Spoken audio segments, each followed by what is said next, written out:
Low average. Today, that was the case. We actually got up to 70 degrees before the cloud cover moved in. Our average high this time of the year right around 77 degrees. So not expecting anything close to that over the next 7 days, really. We were dry, but we could pick up a little bit of rain later on. It's not going to be the case for tomorrow, though. You can see as you go throughout the day, partly cloudy skies. It's a little bit on and off cloud cover as you go throughout the day. Temperatures only getting into the low to mid 60s in the afternoon, though. Let's break down what we can expect over the next 24 hours. Overcast right now. Temperatures will be falling into the 50s during the overnight period, but look at this, maybe some drizzle, maybe some light rain as you go through the overnight period. This is 2 o'clock in the morning, especially in the western Midlands. You have the best chance of seeing precipitation.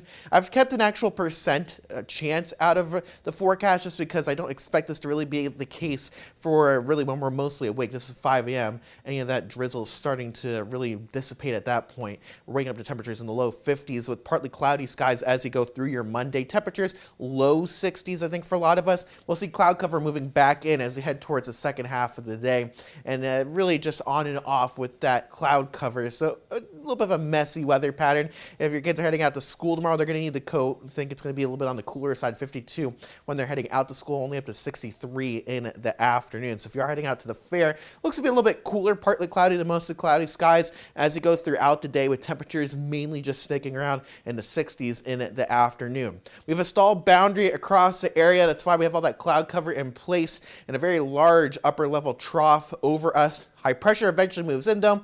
Looks like sunny weather returning into the picture as we go Tuesday, Wednesday, and into Thursday before our next rain chance comes on Friday. We'll talk about that here in a second. But let's take a look at the upper levels of the atmosphere, what's going on, and why we're so cool. You can see this big dip right here. This is what we call a trough. And this is going to be situated pretty much across the eastern U.S. in some form or another, being replaced by another trough as we get towards the middle and end of the week. And that means our temperatures stay below that 77-degree average for this time of the year. We're looking at 60s and low 70s over the next 7 days. So 64, your high tomorrow with partly cloudy skies. Sunshine returns as you go Tuesday into Wednesday. We're in the low 40s, maybe even some upper 30s Tuesday and into Wednesday. So definitely a cooler start. You can see that rain chance coming on Friday, a 40% chance of showers before sunshine returns next weekend.